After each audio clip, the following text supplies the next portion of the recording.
मुझे वो चाहिए जो हासिले सुकून भी हो। मुझे वो चाहिए जो हासिले सुकून भी हो। हर एक खिलौने से अपना गुज़र नहीं होगा। नाज़रीन, मैं हूँ बिस्मिल आफ्ताब आलम और आप देख रहे हैं उर्दू हिंदी नॉलेज चैनल। आइए, जो सिलसिला चल रहा था उसी में आगे बात करेंगे। जो दूसरी सीरीज़ है, एक प्रैक्टिस के तौर पे यूपीटीजीटी की मैं सीरीज़ चलाता हूँ जिसमें 99 वीडियोस पूरे हो चुके हैं। लगभग 5000 क्वेश्चन कंप्लीट हो चुके हैं उसमें, और उसकी 100 वीडियो होने वाली है। ये दूसरी सीरीज़ है माई क्वेश्चन के नाम से, और इसमें ऐसे क्वेश्चनों को मैं शामिल करता हूं जो यूपीटीजीटी का एग्ज़ाम हो, DSSB का एग्ज़ाम हो, यानी प्राइमरी और जूनियर के लिए जो एग्ज़ाम होते हैं उनके लिए बहुत ही ख़ास, बहुत ही अहम वीडियो है। और ऐसे सवाल जो रिपीट हो जाएं, ऐसे सवालों को मैं लाने की कोशिश करता हूं, टाइप करके लाता हूं। अब आज का जो वीडियो है, इससे पहले कि अगर आपने वीडियो नहीं देखे हैं तो आप प्लेलिस्ट में जाइए। ग्रुप में आप मेरे अगर जुड़े हुए हैं तो वहाँ से तो आपको मिल ही जाएगा व्हाट्सएप ग्रुप। और ग्रुप में जुड़ने के लिए मेरा जो नंबर है तो वो है 63 86 492 279 तो उसमें ये PDF आपको फ्री में मिलेगी। सारे क्वेश्चन आपको मिलेंगे, हर चीज़ मैं फ्री में ही आपको देता हूँ। तो ये क्वेश्चन आपको वहाँ से मिलेंगे जो आप अपने पास नोट कर सकते हैं, रिवीजन बाद में इनका कर सकते हैं जब एग्ज़ाम आपका करीब होगा। आज का जो पहला सवाल है, देखिए यहाँ तक तो सवाल उस दिन मैंने पूरे कर लिए थे। अब इसके आगे का पहला सवाल आज का जो है वो देखिए है, वो अफसाना है चौथी का जोड़ा। चौथी के जोड़े अफसाने में जिस लड़की का पैगाम का तज़करा किया गया है तो उस लड़की का नाम क्या था। इसमें याद रखिए कुबरा है, अकबरी है, कुबरा है और अकबरी है, और साथ साथ में राहत, ये किरदार जो हैं चौथी के जोड़े के हैं। अफसाना पूछा जाए ये किसका लिखा हुआ है तो इसमें चुगताई का है। इसमें सुगरा का नाम याद रखिएगा, इसकी शादी होने को होती है राहत से। इसके बाद में अगला सवाल देखिए, सवाल है कि सवेरे जो कल आँख मेरी खुली। पहली बात तो ये याद रखिए ये किसका लिखा हुआ है, तो ये लिखा हुआ आपको अच्छे से याद होना चाहिए, पतरस बुखारी का है। तो इसमें जो हीरो होता है, जो स्टूडेंट होता है, हॉस्टल में रहकर पढ़ाई करता, उसके पड़ोसी का नाम क्या था। तो आपको याद रखना है लाला कृपा शंकर उसके पड़ोसी का नाम था। बहुत अच्छे से याद करिएगा और रिवीज़न इनका बार बार करिए अगर आपको नहीं याद है। ऐसे सवाल मैं लाने की कोशिश कर रहा हूँ जो रिपीट हों या एग्ज़ाम को टफ़ बनाने के लिए दिए जाते हैं। देखिए ये सवाल देखिए, और सवाल है कि नज़्म, नेकी और बदी। इससे 2-3 सवाल आपको अच्छे से याद होना चाहिए। पहली बात तो ये नज़्म किसकी, नज़ीर अकबर आबादी की। तो नेकी और बदी जो है वो किस हैयत, यहाँ पे हैयत गलत टाइप कर दिया गया है। नेकी और बदी जो है वो नज़्म किस हैयत में है, मुसद्दस की हैयत में है। अच्छे से याद रखिए, नज़ीर अकबर आबादी की अमूमन नज़में मुखम्मस की हैयत में हैं, ये वाली नज़्म जो है वो मुसद्दस की हैयत में है। अगला सवाल देखिए, मानी के लिहाज से फ़ाल की कितनी किस्में होती हैं। मानी के लिहाज से आपको बताना है तो कितनी किस्में आपको बताएंगे, 3 किस्में। जो पोर्शन कवायद का है उसको अच्छे से आप तैयार कीजिए। 12 से 14 क्वेश्चन तक उससे पूछ लेते हैं, लेकिन 10 से कम क्वेश्चन उससे नहीं आएंगे, आपको मालूम होना चाहिए। पिछली बार जो सिलेक्शन हुआ है वो जनरल का बालक वर्ग का जो हुआ है वो उसकी मेरिट हाई गई थी। 103 क्वेश्चन जिन्होंने सही किए थे तो उन्हीं का सिलेक्शन हुआ। मेरिट लिस्ट में हर क्वेश्चन 5 नंबर की वैल्यू रखता है। एक क्वेश्चन आप ख़राब करें तो मेरिट में आप 5 नंबर पीछे चले जाएंगे। अगला सवाल देखिए, बेलुत्फ़ मज़मून आफरीनी। बेलुत्फ़ मज़मून आफरीनी किस दास्तान लिख दिया, किस दबिस्तान शायरी की खसूसियत है। तो किस दबिस्तान की खसूसियत है बेलुत्फ़ मज़मून आफरीनी, अच्छे से याद रखिएगा। तो आपका आंसर होगा सही दास्तान, फिर लिख दिया दबिस्तान होगा। तो रामपुर जो दबिस्तान था, देखिए दिल्ली दबिस्तान और लखनऊ दबिस्तान का तो अच्छे से पता होना चाहिए, लेकिन साथ ही साथ अज़ीमाबाद भी दबिस्तान है और रामपुर भी दबिस्तान है।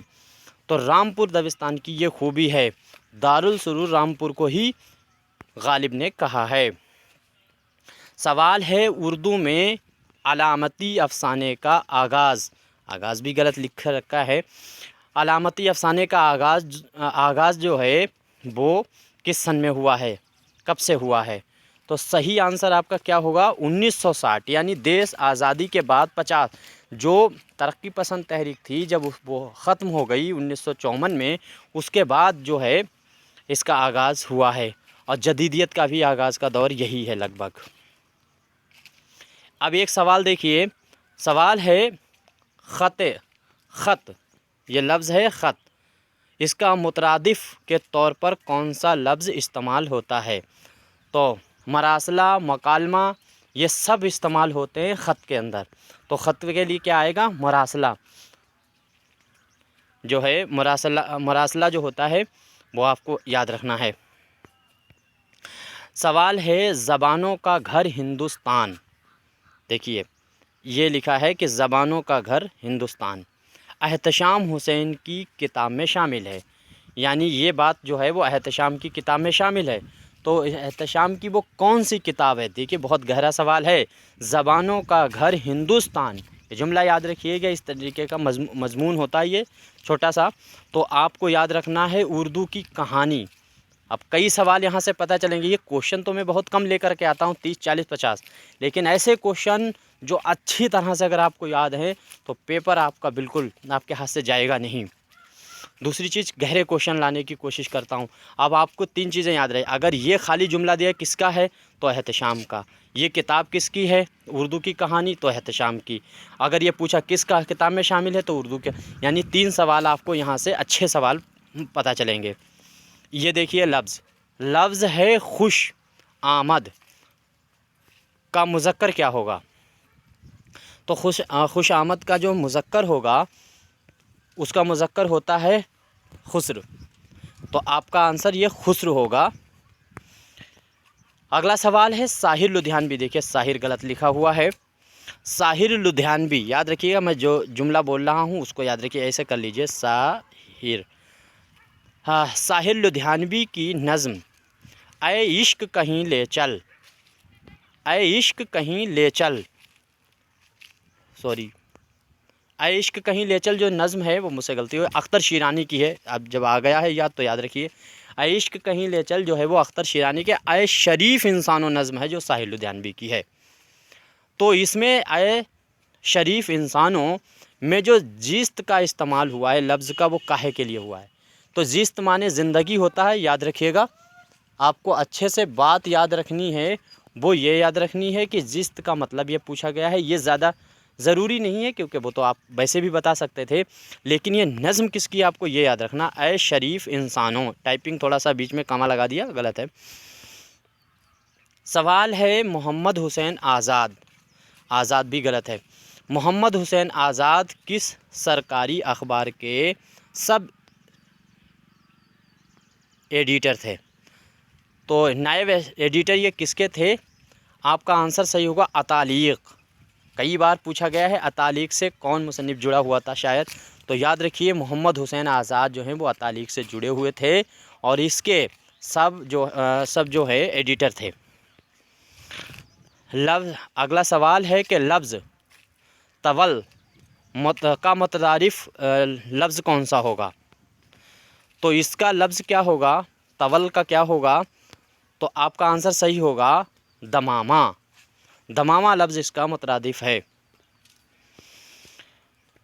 हिदायतुल बलागत का उर्दू तर्जुमा किसने किया था? बहुत ही अच्छी किताब और बहुत ही अच्छा सवाल है, अच्छे से याद रखिएगा। हिदायतुल बलागत तसनीफ़ किसकी है? तो इमाम बख्श सहबाई की मानी जाती है। इसका उर्दू तर्जुमा इमाम बख्श सहबाई ने किया है। अगला है इस्माइल मेरठी ने फ़ारसी ज़बान की तालीम किस से हासिल की थी? फ़ारसी ज़बान की तालीम जो है इस्माइल मेरठी, याद रखिएगा इनका इंतकाल याद रखिए, सबसे ज़्यादा इंतकाल इनसे पूछा जा सकता है, 1917, यहाँ से आपको याद रखना है। तो रहीम बेग जो हैं वो इनके फ़ारसी के तालीम इन्होंने हासिल की थी, ये इनके बचपन के उस्ताद हैं। ख्वाजा मीर दर्द का सिलसिला नस्ब किससे मिलता है? ख्वाजा मीर दर्द सूफ़ी शायर हैं, तो ख्वाजा बहाउद्दीन नक्शबंदी से इनका ताल्लुक़ था। अच्छे से आपको याद रखिएगा, ये कई बार पूछा गया है सवाल। अगला सवाल है साहिब फ़राश होना ये मुहावरा रिपीट होता है, टफ है, थोड़ा आसान से मुहावरे नहीं पूछे जाएंगे। पेपर अच्छे से बच्चे तैयारी कर रहे हैं और ये बात आयोग को भी मालूम है, पेपर टफ करने की कोशिश की जाएगी। तो अच्छे से आपको क्या बताना है, याद रखना है, ये साहिबे फराश होना का मतलब क्या होता है। आपका आंसर सही होगा ऐसा बीमार होना कि चारपाई से ना उठ सके, ऐसा बीमार होना जो चारपाई से ना उठ सके। एक मशहूर नज़्म है, एक देहाती लड़की का गीत, ऐ इश्क कहीं ले चल, इन्हीं अख्तर शीरानी की नज़्म है। और ये भी नज़्म याद रखिएगा, एक देहाती लड़की का गीत की शायर की तख्लीक है, ये नज़्म है और है अख्तर शीरानी की। आपको अख्तर शीरानी का नाम याद रखना है। सवाल है, खुदा के नाम ख़त किस ज़बान की लोक कहानी का उर्दू तर्जुमा है। तो ये जो है वो लोक कहानी का तर्जुमा किया गया है, एक कहानी है उसका तर्जुमा किया गया है, उसका नाम है खुदा के नाम ख़त। तो ये रूसी कहानी जो है उसका तर्जुमा है, खुदा के नाम ख़त रूसी कहानी का तर्जुमा है। चौथी का जोड़ा देखिए, दूसरा सवाल आ गया, चौथी का जोड़ा जो है उसमें राहत कौन है। अब अभी बात की थी राहत और जो है उसमें सुगरा, ये तमाम किरदार उसके जो ख़ास हैं वो याद रखने हैं, लेकिन इनका रिलेशन भी याद रखिएगा। कुछ अफसाने जैसे आपको नाबिल में, जैसे टेढ़ी लकीर, उसको अच्छे से पढ़िए, फ़िरदौस बरी, उसको अच्छे से कैरेक्टर उसके याद होने चाहिए। इन पे बाद में बात करेंगे कभी कि कौन कौन से आपको रिपीट करना है, अच्छे से पढ़ने हैं। तो मझले मामू का लड़का, मझले मामू का बड़ा लड़का, ऑप्शन में दे देते मझले मामू का छोटा लड़का, मझले मामू का बड़ा लड़का, मझले मामू का मझला लड़का। तो अच्छे से याद रखिए, राहत जो है वो सुगरा के मामू का लड़का है, वो भी मझले। लफ्ज़ है खुश आमदीद में कौन सा वाव का इस्तेमाल, लफ्ज़ का इस्तेमाल हुआ है। अब ये देखिए, देखो खुश आमदीद जो खुश होता है, ख्वाब होता है, ख्वाहिश होती है, ये ऐसे अल्फाज होते हैं जिनमें वाव बना होता है जिसका उच्चारण नहीं होता है, वाव साइलेंट होता है। तो जहाँ पे वाव साइलेंट हो जाए उसमें वाव मादूला कहा जाता है, याद रखिएगा, वाव मादूला। इसी तरह से बहर जब हम शायरी की सीखते हैं तो उसमें भी ये वाव जो होता है, जैसे हज़ारों ख्वाहिशें, तो ख्वाहिशें पढ़ते हैं, खा के बाद में अलिफ पढ़ते हैं, वाव को नहीं, इसलिए खा जो पढ़ते हैं तो उसको मुफ़ा के वज़न पे पढ़ते हैं। समझ में आई होगी बात। जैसे मान लीजिए ये लफ्ज़ देखिए ख्वाब, यहाँ पे ख्वाब, तो ये ख्वाब पढ़ा जाता है, खे के बाद में अलिफ पढ़ के और बाव अलिफ पढ़ के बे पढ़ देते हैं, बाव नहीं पढ़ते। तो इसका वज़न क्या होगा, मुफ़ाई, यानी ये होगा फ़ाई, फ़े अलिफ और आइन। तो यहाँ पे 3 हुरूफ हैं, देखिए पहले खे और अलिफ एक में, खा तो 2 एक में पढ़े जाएंगे, तो इसलिए हो जाएगा फ़ा, फ़े और अलिफ, और फिर बे अलग है तो आइन हो जाएगा उसकी जगह। ये कभी बताएंगे फिर बाद में, इसकी बहुत ज़्यादा ज़रूरत नहीं। अगला सवाल देखिए, तहनीती ख़त लिखा जाता है, ये ख़त किस मौके पे लिखा जाता है। तहनीती जो होता है ख़त वो होता है खुशी के मौके पर जो लिखा जाए उसे कहते हैं तहनीती ख़त। सवाल है, बेबहा के क्या मानी हैं। तो बेबहा के क्या मानी हैं, जिसकी कोई अनमोल को कहते हैं, बेकीमती, बहुत कीमती, बहुत कीमती, जिसकी कीमत बेतहाशा ज़्यादा हो। जैसे बेबहा के लिए कोहिनूर आएगा, कोहिनूर लफ्ज़ जो है अगर दिया जाए और पूछे जाए बेबहा को इनमें से कौन है, तो कोहिनूर दे दें, ठीक है, पन्ना दे दें, हीरा दे दें, तो आपको टिक करना है कोहिनूर, जिसकी कीमत बहुत ज़्यादा है।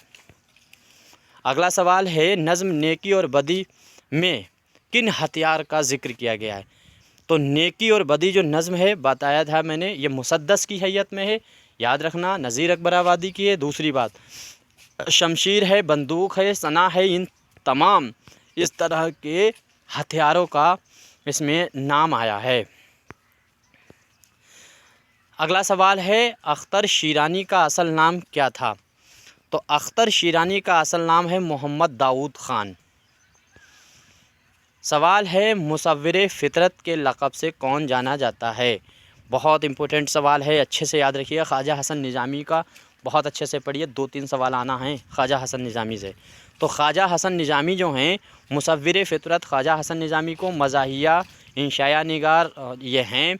और ख्वाजा हसन या जैसे मिट्टी का तेल, शहज़ादे का घुटना, दिया, लैंप, सलाई, ये तमाम इन्हीं के मज़ामीन हैं। एक झींगर का जनाज़ा, चींटी, मच्छर, ये सारी तसानीफ़ें इन्हीं की हैं, अच्छे से याद रखिएगा। वो नहीं आया मैं आज नहीं जाऊंगा, देखो आज गलत लिखा है, वो नहीं आया मैं नहीं जाऊंगा, लफ्ज़ों में कौन सा लफ्ज़ ज़मीर की खूबी है। तो लफ्ज़ ज़मीर की खूबी कौन सा है इनमें आपको बताना है। तो देखिए इसमें ज़मीर का मतलब क्या होता है, ज़मीर का मतलब होता है प्रोनाउन। ये पूछ रहे हैं ना इसमें प्रोनाउन कौन सा है। तो देखो वो है, मैं है, हम हैं, उस है, इस है, वह है, ये सारे लफ्ज़ जो हैं वो आते हैं काहे में, ज़मीर में। तो यहाँ पे वो जो है और मैं जो है, ये दोनों लफ्ज़ जो हैं वो आएंगे, ज़मीर की खूबी हैं। आगे देखिए सवाल ये है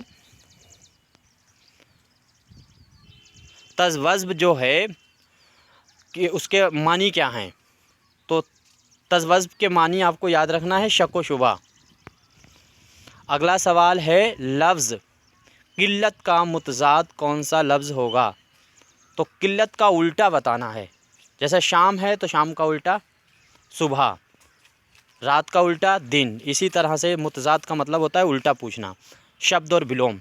तो कसरत जो होगा, किल्लत का कसरत। कीमती लिबास जो किसी बादशाह की जानिब से किसी को एजाज़ के तौर पर दिया जाए उसे क्या कहते हैं। तो किसी बादशाह की तरफ से जो नाम दे दिया जाता है तो उसे तो लक़ब कहते हैं। और कोई लिबास अगर किसी बादशाह ने दिया है तो उसको क्या कहेंगे, तो उसको कहेंगे खलत। ये आपका लफ्ज़ अच्छे से याद रखना चाहिए। लक़ब ना पूछ करके अब सवाल इस तरह के भी पूछे जा सकते हैं।